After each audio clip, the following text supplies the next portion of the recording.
اسلام دوسرے مذاہب کے لوگوں کے ساتھ ہمیں تعلقات رکھنے کی کہاں تک اجازت دیتا ہے؟ حدود و قیود کیا ہیں؟ لمیٹیشن کیا ہیں؟ The relation ship between Islam and other religions آج کا ہمارا ٹاپک ہے، اور آج ہم آپ کو بتائیں گے کہ دین اسلام نے ہمیں دوسرے مذاہب کے ساتھ تعلقات رکھنے کی کہاں تک اجازت دی۔ آپ ناظرین ہمارے ساتھ آج کے اس پروگرام میں شریک ہیں۔ السلام علیکم ورحمۃ اللہ وبرکاتہ۔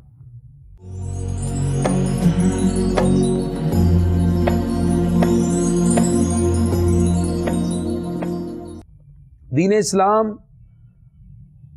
دوسرے مذاہب کے ساتھ تعلقات کی کہاں تک اجازت دیتا ہے؟ یہ ایک ایسا سوال ہے جو آج کے دور میں بہت سے پلیٹ فارم پر پوچھا جاتا ہے۔ ایک سوال اٹھایا جاتا ہے کہ ادر ریلیجنز کے ساتھ مسلمانوں کا کیسا بیہیویئر ہونا چاہیے۔ اس حوالے سے اسلام کی تعلیمات کیا ہیں؟ مسلمان کس طرح حضور اکرم صلی اللہ تعالی علیہ وسلم کی سیرت طیبہ، قرآن و سنت کی جو تفہیمات ہیں، اور اس کے ساتھ ساتھ جو عصری طور پر ہمارے سامنے بہت سے تقاضے ہیں، اس کے مطابق کیسے ہم غیر مسلموں کے ساتھ تعلق رکھ سکتے ہیں۔ اگر ہم تاریخی جائزہ لیں تو سلسلہ نبوت کا آغاز حضرت آدم علیہ السلام سے ہوتا ہے، اور نبوت اور رسالت کا یہ سلسلہ چلتا گیا یہاں تک کہ جد الانبیاء حضرت ابراہیم علیہ السلام تشریف لائے۔ حضرت ابراہیم علیہ السلام نے رب کی بارگاہ میں دعا کی، پروردگار یہ میری اولاد میں نبوت و رسالت کو رکھنا۔ قال ومن ذریتی، یا اللہ میری ذریت اور میری اولاد میں اس نبوت اور رسالت کو رکھنا۔ اللہ تعالیٰ نے آپ کی اس دعا کو قبول فرمایا۔ آپ کے ایک بیٹے جناب حضرت اسحاق علیہ السلام اور دوسرے حضرت اسماعیل علیہ السلام۔ اسحاق علیہ السلام کے بیٹے یعقوب علیہ السلام ہیں، جن سے اولاد چلی تو بنی اسرائیل کہلائی، کیونکہ حضرت یعقوب علیہ السلام کا لقب اسرائیل تھا، اور یہ وہ سلسلہ تھا۔ اسی بنی اسرائیل میں حضرت یعقوب علیہ السلام کے 12 بیٹے، جن میں جناب یوسف علیہ السلام بھی ہیں، بنیامین علیہ السلام بھی ہیں، یہودا بھی ہیں، یہ نسل چلی تو آگے یہ بنی اسرائیل کہلائی۔ ان میں سے جن کو کتاب دی گئی وہ جناب حضرت موسیٰ علیہ السلام ہیں۔ حضرت موسیٰ علیہ السلام کے بعد اسی بنی اسرائیل میں جناب حضرت داؤد علیہ السلام کو کتاب عطا کی جاتی ہے۔ موسیٰ علیہ السلام کو تورات دی گئی، داؤد علیہ السلام کو پروردگار نے زبور عطا فرمائی، اور بنی اسرائیل کے آخری رسول جناب حضرت عیسیٰ علیہ السلام ہیں، جن کو انجیل مقدس دی جاتی ہے۔ جبکہ دوسری طرف حضرت اسماعیل علیہ السلام، ان کی اولاد میں سے اور کوئی نبی نہ آیا، لیکن بنی اسرائیل مدین میں، فلسطین میں، شام میں، ان علاقوں کے اندر بے شمار انبیاء کرام اور رسول اعظام اللہ تعالیٰ نے اس بنی اسرائیل میں بھیجے، جن میں یحییٰ علیہ السلام بھی ہیں، زکریا علیہ السلام بھی ہیں، اور ان کا ذکر بھی قرآن میں ملتا ہے۔ جبکہ حضرت اسماعیل علیہ السلام اور ان کی جو نسل ہے وہ مکہ مکرمہ اس کے ارد گرد بسنے والی ہیں، یہاں کوئی اور رسول اور نبی نہ آیا۔ بنی اسماعیل میں ایک ہی نبی آئے جو سارے نبیوں کے امام بن کے تشریف لائے، جناب محمد رسول اللہ صلی اللہ تعالی علیہ وسلم۔ اس طرح مسلمان اگر دوسرے مذاہب کے ساتھ اگر مختلف تعلقات کو دیکھتے ہیں تو اہل کتاب ان لوگوں کو کہا جاتا ہے جن کو کتاب ملی، جن میں سے اس وقت یہودی ہیں اور مسیحی ہیں، باقی زبور کو ماننے والے الگ سے کوئی بھی نہیں۔ البتہ آج یہی اہل کتاب اپنی بائبل میں زبور کا کچھ پورشن پڑھتے ہیں۔ دوسری طرف اللہ تعالیٰ کی جو الہامی کتاب بنی اسماعیل کو ملی وہ مسلمانوں کے پاس قرآن مجید کی صورت میں موجود ہے۔ اب اہل کتاب کے ساتھ جو تعلقات ہیں اس کا اسلام نے ایک الگ سے کانسیپٹ رکھا، اور جو مشرکین ہیں جو کسی کتاب کو نہیں مانتے اس کے لیے اسلام نے الگ کانسیپٹ رکھا۔ اس اعتبار سے مسلمان اگر اپنے بیہیویئر کی بات کریں یا تعلقات کی تو پھر وہ دو حصوں میں تقسیم ہوتے ہیں۔ اہل کتاب کے ساتھ ان کے کیا تعلقات ہوں، کیا ریلیشن ہوں ان کے اہل کتاب سے، اور کیا ریلیشن ہوں ان کے مشرکین سے۔ اس طرح اس کے دو پارٹ بن جاتے ہیں۔ دین اسلام نے غیر مسلموں کے ساتھ جو تعلقات ہیں، جو مراعات ہیں، جو رعایات ہیں، جو حقوق کی بات کی، اس کو دو انداز میں دیکھا۔ اسلام نے جب بھی کسی حق کی بات کی تو وہاں فرض کی بھی بات کی، یعنی معاشرہ رائٹس اینڈ رسپانسبلٹیز کے ساتھ چلتا ہے، معاشرہ حقوق و فرائض کے ساتھ چلتا ہے۔ جہاں اسلام نے یہ بات کی کہ ہم غیر مسلموں کو یہ حقوق دیں تو وہاں ان کو بھی کہا گیا کہ تم بھی کچھ اپنے فرائض کا خیال رکھو۔ اس طرح حقوق و فرائض سے معاشرے چلتے ہیں۔ اہل کتاب اور دوسرے جو مشرکین ہیں ان کے مابین اسلام نے تھوڑا سا فرق رکھا۔ اہل کتاب ان کا ذبح کیا ہوا مسلمانوں کے لیے جائز قرار دیا، جو کتاب ہیں اہل کتاب کی عورتوں کے ساتھ مسلمان مرد کا نکاح جائز قرار دیا۔ اسی طرح کچھ مقامات پر اسلام نے اہل کتاب کے ساتھ آسانی کا معاملہ رکھا۔ پروردگار یہ چاہتا ہے کہ یہ لوگ جو اللہ کو ماننے والے ہیں یہ اسلام کی خوبیوں سے معترف ہو کر اسلام کی طرف آ جائیں۔ اللہ تعالیٰ فرماتا ہے قل یا اہل الکتاب، پیارے محبوب اہل کتاب کو کہہ دیجئے تعالوا الی کلمۃ سواء بیننا و بینکم، آؤ کسی ایسی بات پہ سمجھوتا کر لیں جو تمہارے اور ہمارے درمیان کامن ہے، جو تمہارے اور ہمارے درمیان مشترک ہے۔ اس کا مطلب سب سے پہلے مشترکہ تعلیم پہ بات کی جائے۔ اگر ہم تمام کتابوں کی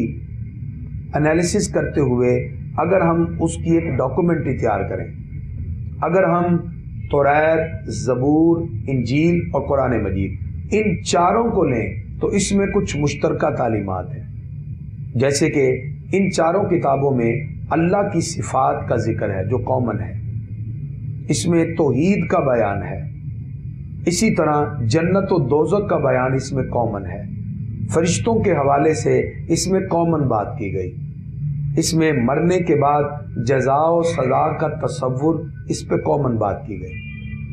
اس کا مطلب اگر ہم الہامی کتابوں کو اگر مشترکہ تعلیمات کے لحاظ سے پڑھیں تو پھر ہمیں یہ کچھ خوبیاں ملتی ہیں جو اس میں کامن ہیں۔ اگر ہم ان کامن بات سے اگر ہم آغاز کرتے ہیں اور اس پر اتفاق کریں تو یقیناً اس مشترکہ تعلیمات کی وجہ سے ہم ایک اچھا تصور قائم کرتے ہوئے غیر مسلموں کے ساتھ ایک اچھے تعلق کو ڈیولپ کر سکتے ہیں۔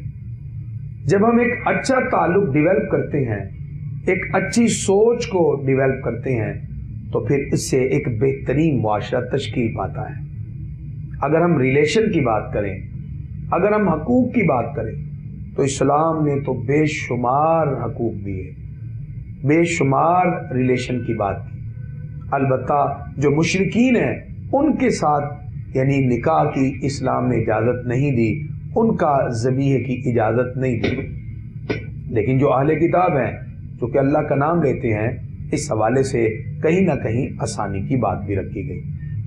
اس لیے اسلام یہ کہتا ہے کہ جب آپ غیر مسلموں کے حوالے سے حقوق دیں گے تو اس وقت ان کو ان کے مذہبی حقوق دیے جائیں، وہ اپنی ریلیجس جو ایکٹیویٹیز ہیں وہ اپنے اپنے طور پر ادا کریں، وہ اپنے گھر میں ادا کریں، وہ اپنی مذہبی جو عبادت گاہ ہے وہاں جا کے ادا کریں، تو وہ اپنی ریلیجس ایکٹیویٹیز کو ادا کر سکتے ہیں کسی بھی اپنے مذہبی مقام پہ جانے کے بعد۔ اسی طرح جب کوئی بھی مسلمان علاقہ فتح ہوا تو وہاں غیر مسلموں کی عبادت گاہوں کو منہدم نہیں کیا گیا، بلکہ اس کو ایسے ہی رہنے دیا اور اسلام کی تبلیغ و اشاعت کا سلسلہ شروع کر دیا گیا، جس کا کیا فائدہ ہوا کہ اسلام جب اپنی عظمتیں، اپنے اخلاقیات، اپنے حسن کو ان کے دلوں میں پیدا کرتا ہے تو وہ خود بخود اسلام کی طرف کنورٹ ہونا شروع ہو جاتے ہیں۔ نبی کریم صلی اللہ تعالی علیہ وسلم نے جس معاشرے میں اسلامی ریاست کی بنیاد رکھی، وہاں مختلف مذاہب کے لوگ، مختلف افکار کے لوگ اور مختلف نظریات کے لوگ موجود تھے۔ حضور اکرم صلی اللہ علیہ وسلم نے ان کی باتوں کو فوراً یکسر مسترد نہیں کیا اور نہ ہی سب کو قبول کیا، بلکہ جو باتیں وحی الہی اور فطرت کے تقاضوں کے مطابق تھی ان کو قبول کر لیا۔ اسی وجہ سے حضور اکرم صلی اللہ علیہ وسلم نے جو علاقے اسلامی ریاست میں شامل کیے، وہاں ان کی عبادت گاہوں کو منہدم نہیں کیا۔ آپ صلی اللہ علیہ وسلم نے جن باتوں کو وحی الہی کے مطابق سمجھا اور فطرت کے تقاضوں کے مطابق سمجھا، اس کو کنٹینیو کیا، اور یہی تو وہ کامن باتیں تھیں۔ تو لہذا اسلامی ریاست کے اندر جہاں بہت سے لوگ بستے ہوں، اسلام ان کو ان کے حقوق فراہم کرنے کی بات کرتا ہے۔ ان کا مذہبی حق، ان کا سیاسی حق، پولیٹیکل سسٹم کی ڈیولپمنٹ کے لیے ضروری ہے کہ آپ تمام افرادی قوت کو اپنے سامنے اور اپنے ساتھ مضبوط کر کے رکھیں۔ اگر آقا علیہ الصلوۃ والسلام نے میثاق مدینہ کے ذریعے تمام غیر مسلم طاقتوں کو اپنے ساتھ اکٹھے کر لیا، اس کا فائدہ کیا ہوا کہ مدینہ منورہ پر حضور صلی اللہ علیہ وسلم کو ایک اتھارٹی تسلیم کر لیا جاتا ہے۔ یہ آپ کی بہترین سیاسی حکمت عملی تھی۔ کسی بھی معاشرے میں پولیٹیکل سسٹم کی ڈیولپمنٹ کے لیے مختلف افراد کو ملا کر ایک نظام بنایا جاتا ہے۔ آج اگر ایک اسلامی سسٹم کے ساتھ ساتھ ایک اسلامک انٹرنیشنل سوشل سسٹم کو بنا لیا جائے، یا اوور آل احترام انسانیت کی بنیاد پر ایک عالمی سطح پر سماجی نظام بنایا جائے، تو پوری دنیا کے اندر اسلام کی عظمتوں کو ہم منتقل کر سکتے ہیں۔ نبی کریم صلی اللہ علیہ وسلم کی یہی حکمت عملی تھی۔ آپ نے ان قبائل کے ساتھ خوبصورت انداز میں معاہدات کیے۔ مکہ کے بہت سے لوگوں نے جو حضور اکرم صلی اللہ علیہ وسلم پر تکلیفیں اور اذیتوں کے پہاڑ توڑ دیے، آپ صلی اللہ علیہ وسلم نے حکمت عملی سے ان کو معاف کیا، وہ اسلام کی طرف کنورٹ ہوئے۔ مدینہ شریف میں نبی کریم صلی اللہ تعالی علیہ وسلم نے وہ خوبصورت تصور غیر مسلموں کو دیا جس کی وجہ سے وہ اسلام کی طرف بڑھنے لگے۔ اسلام نے economical system, social system, political system کی ڈیولپمنٹ کے لیے غیر مسلموں کو حقوق فراہم کرنے کی بات کی۔ جس وقت کسی بھی ملک کا معاشی اور اقتصادی نظام مضبوط ہوتا ہے، جب اکنامیکل سسٹم کی ڈیولپمنٹ ہوتی ہے تو وہ ملک ترقی کی راہوں پہ گامزن ہوتا ہے۔ تو وہ آپ احترام انسانیت کی بنیاد پر سب لوگوں کو ساتھ لے کر چلیں تو پھر یہ نظام بنتا ہے۔ اگر اس نظام کی ڈیولپمنٹ کے لیے آپ باقی لوگوں کو اپنے ساتھ نہ ملائیں اور مائنارٹیز کو آپ یکسر مسترد کر دیں تو پھر وہ خاطر خواہ کامیابیاں آپ کو نظر نہیں آئیں گی۔ کامیابیاں کسی بھی معاشرے کی ترقی کے لیے یہی ہے کہ اس کو تمام لوگوں کو احترام کے بارے میں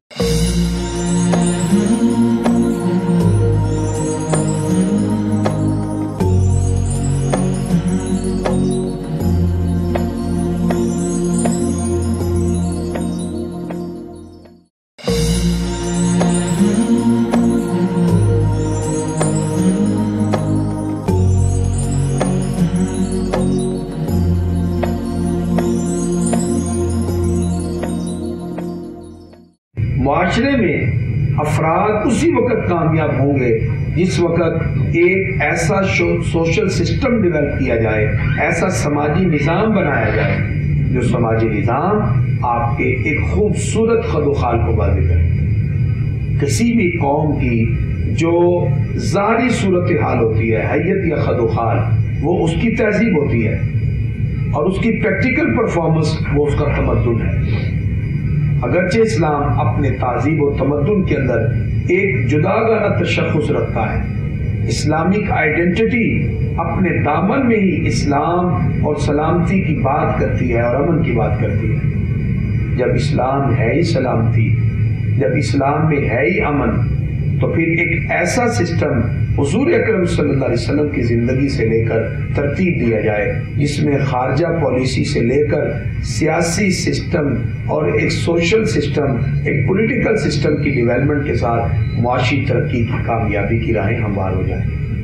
جب آقا علیہ الصلوۃ والسلام نے ان حکمت عملیوں کے تحت ان تمام مائنورٹیز غیر مسلموں کو اپنے ساتھ ملایا، تھوڑے سے عرصے میں اسلام کا پیغام دنیا کے مختلف مقامات پہ پہنچنا شروع ہو گیا۔ اسی وجہ سے اگر حبشہ میں حضرت نجاشی کے سامنے حضرت مریم علیہ السلام کی بات کی جاتی ہے تو حضرت جعفر بن ابی طالب رضی اللہ تعالیٰ عنہ نے جب قرآن کی آیات پڑھی تو حضرت مریم علیہ السلام کی عظمت کو ذکر کیا، جناب عیسیٰ علیہ السلام کی شان کو بیان کیا۔ یہی وہ حکمت عملی تھی کہ عیسائی اور مسیحی لوگ اس وقت حضرت عیسیٰ کی یہ شان سنتے ہیں تو یقیناً ان کے دل میں اسی شان کے سننے کی وجہ سے اسلام کی عظمت پیدا ہو، تو ان کے ساتھ ٹریڈنگ کر سکتے ہیں، غیر مسلموں کے ساتھ کاروبار کر سکتے ہیں ایک ریاست میں، ملک میں رہتے ہوئے، یعنی جو دوسری غیر مسلم ریاستیں ہیں، ہم غیر مسلم ریاستوں کے ساتھ بھی کاروبار کرتے ہیں، ٹریڈنگ کرتے ہیں، اشیاء کی خرید و فروخت کا تبادلہ کرتے ہیں، اور اسلام نے اس کی اجازت دی ہے۔ اب چونکہ دنیا گلوبل ولیج بن چکی ہے، اب پوری دنیا کے اندر ایک دوسرے کی ترقی پر انحصار ہے، ہر ملک ایک دوسرے پر انحصار کر کے، ڈیپینڈ کر کے آگے ترقی کے میدانوں میں آگے بڑھتا ہے۔ اس لیے اس وقت بھی ہمیں انٹرنیشنل لیول پر ایک ایسا سوشل سسٹم بنانے کی ضرورت ہے جو بقائے انسانی کے لیے اور احترام انسانیت کی بنیاد پر قائم ہو۔ اس لیے اسلام نے غیر مسلموں کے ساتھ حقوق کی فراہمی میں، ریلیشن رکھنے میں، مدارات، مواسات، ان سب کی اجازت دی، معاملات کی بھی اجازت دی۔ آپ دنیا کے معاملات کے اندر بھی آپ ان کے ساتھ معاملات رکھ سکتے ہیں۔ آپ کے پاس اگر کوئی غیر مسلم کام کرتا ہے تو آپ ظاہری بات ہے اس سے کام لیتے ہیں، مزدوری آپ اسے دیتے ہیں، یہ تمام چیزیں اسلام نے اجازت دی ہے۔ اور اسی طرح اگر کوئی مسلم ان کے پاس کام کرتا ہے تو اسلام نے اپنی مذہبی جو باؤنڈری لائن ہے اس کا خیال رکھتے ہوئے باقی سوشل سسٹم میں اپنی اکنامیکل جو ارننگ ہے اس کے لیے اس کی اجازت دی ہے۔ البتہ اس میں اسلام یہ کہتا ہے کہ مداہنت نہ ہو۔ مداہنت کسے کہتے ہیں؟ کہ حق و باطل کے اندر سملیرٹی پیدا ہو جائے، یعنی قرآن کے اصول سے آپ نہ ہٹ جائیں، یہ نہ ہو کہ آپ حق اور باطل کو ملا کر ایک کر دیں، یہ مداہنت ہے، اس کی اسلام نے اجازت نہیں دی۔ آپ اپنے عقیدے پر قائم رہیں، اپنے نظریات پر آپ مضبوطی سے ڈٹے رہیں، اور اس کے ساتھ ساتھ آپ دیگر معاملات میں اگر غیر مسلم کے ساتھ کوئی تعلق رکھتے ہیں تو ایسا ریلیشن رکھنا اگر آپ کسی مقصد یا مصلحت کے تحت ہے تو یہ بھی جائز ہے۔ سرکار دو عالم علیہ الصلوۃ والسلام نے جو دیگر قبائل سے معاہدات کیے اور گفتگو کو آپ نے خوبصورت انداز میں ترتیب دیا، جس وقت کفار مکہ آپ کے چچا جناب ابو طالب کے پاس آتے ہیں اور آ کے یہ کہتے ہیں اپنے بھتیجے کو روک دیجئے، نبی کریم صلی اللہ علیہ وسلم سے جب انہوں نے بات کی تو آپ نے بڑے خوبصورت انداز میں اپنے چچا سے عرض کیا، میرے ایک ہاتھ پہ سورج اور دوسرے پہ چاند بھی رکھ دیں تو پھر بھی میں اسلام کی تبلیغ سے پیچھے نہیں ہٹوں گا۔ آپ کی قوت ارادی کو مضبوط دیکھ کر آپ کے چچا نے آپ کا ساتھ دیا اور آپ کی پیٹھ کے اوپر تھپکی دیتے ہوئے آپ کے ساتھ کھڑے ہو گئے۔ لیکن حضور اکرم صلی اللہ علیہ وسلم کی حکمت عملی،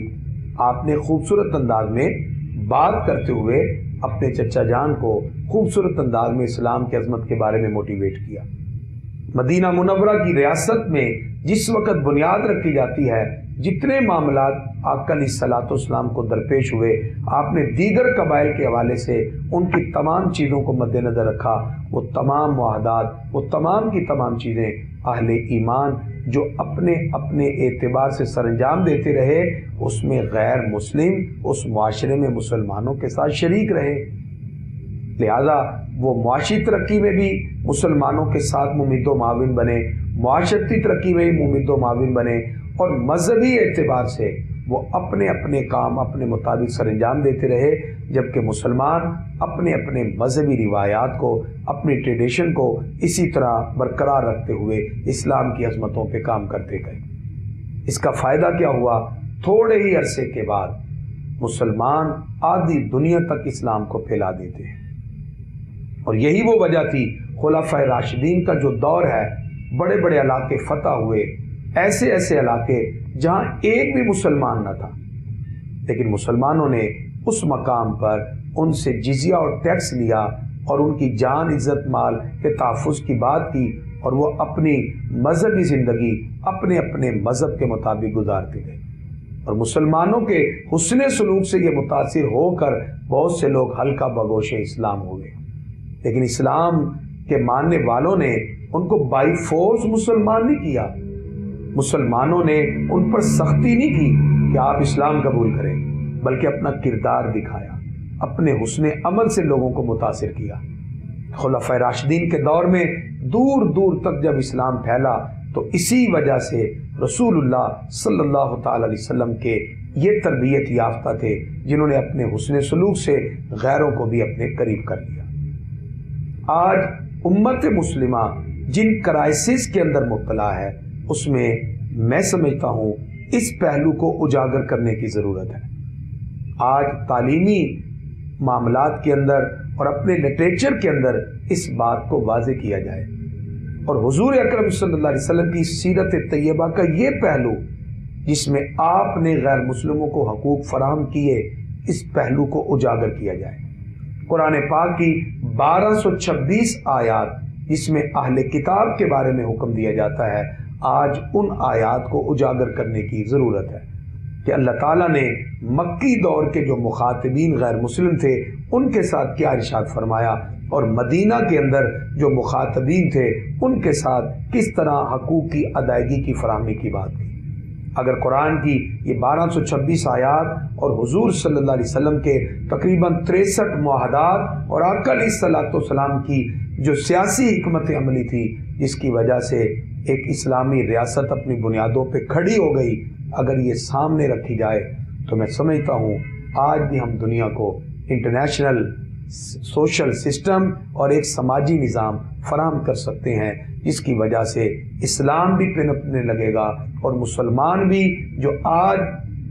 ڈفرنٹ انداز میں مختلف باتوں کی وجہ سے نشانہ بنتے ہیں تو وہ نشانہ بننا بھی ختم ہوں گے، اور اسلام کی عظمتیں اور لوگوں کے دلوں میں اجاگر ہو جائیں۔ نبی کریم صلی اللہ تعالی علیہ وسلم سے جب صحابی نے اپنا واقعہ ذکر کیا کہ دوران جنگ ہاتھ پہ اس کے وار کیا، اور پھر وہ ایک درخت کے پیچھے چھپ کر پھر وہ جب آتا ہے تو اس نے کلمہ پڑھ لیا، تو صحابی کہتے ہیں میں پھر بھی اس پہ وار کرتا ہوں، تو حضور صلی اللہ علیہ وسلم نے افسوس کا اظہار کیا، اور میں جب اس نے کلمہ پڑھ لیا پھر کیوں وار کیا؟ تو عرض کیا کہ وہ تو اپنی جان بچانے کے لیے اوپر سے کلمہ پڑھ رہا تھا۔ حضور اکرم صلی اللہ علیہ وسلم فرماتے ہیں تو نے اس کا دل چیر کے کیوں نہیں دیکھا کہ وہ اوپر سے پڑھ رہا تھا یا دل سے پڑھ رہا تھا؟ نبی کریم صلی اللہ علیہ وسلم نے باقاعدہ طور پر ہر ایک ایسے بندے کی عزت کی بات کی کہ جس نے اسلام کے دامن میں آ کر محبت کی بات کو باقاعدہ طور پہ اپنی زبان سے ادا کیا۔ سرکار دو عالم علیہ الصلوۃ والسلام نے اور بہت سے مقامات پر مسلمانوں کے ساتھ اور غیر مسلموں کے ساتھ ایک ایسا ماحول ڈیولپ کیا جس کی وجہ سے ایک بہترین معاشرہ تشکیل پاتا ہے۔ اپنی زندگی کو خوبصورتی اور امن کے ساتھ گزارنا ہر انسان کا حق ہے، اس لیے احترام انسانیت کے پیش نظر کسی کی پرائیویسی کو ڈسٹرب کرنا یا کسی کے ساتھ ایسا سلوک کرنا کہ جس کی وجہ سے اس کو انسانیت کے درجے سے بھی گرا دیا جائے، انسان کبھی بھی نہ ایسا کر سکتا ہے، اور اسلام کبھی بھی مسلمان کو اس کی اجازت نہیں دیتا۔ Islam is the complete code of life.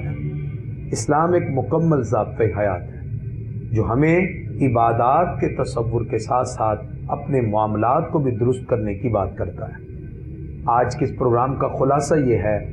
آج کی اس گفتگو کا خلاصہ یہ ہے کہ ہم سب کو حضور اکرم صلی اللہ علیہ وسلم کی سیرت طیبہ سے واقف ہونا ہوگا۔ اسلام جہاں بہت سی چیزوں میں رواداری کی بات کرتا ہے، وہیں امن، برداشت اور ایک دوسروں کے حقوق کی ادائیگی اور کسی کے حقوق میں دست درازی کی اجازت نہیں دیتا۔ اگر ہر ایک فرد اگر معاشرے کے اندر ایک دوسروں کے حقوق کی ادائیگی کا سلسلہ شروع کر دے تو کامیابیاں مسلمانوں کے قدموں کو چومنے والی ہیں، اور یہی انسان کی بقا ہے اور یہی انسان کی کامیابی ہے۔ میرے ہاتھ میں تھا جب تک میرے مصطفیٰ کا دامن، میرے پاؤں چومتی تھی یہی گردش زمان۔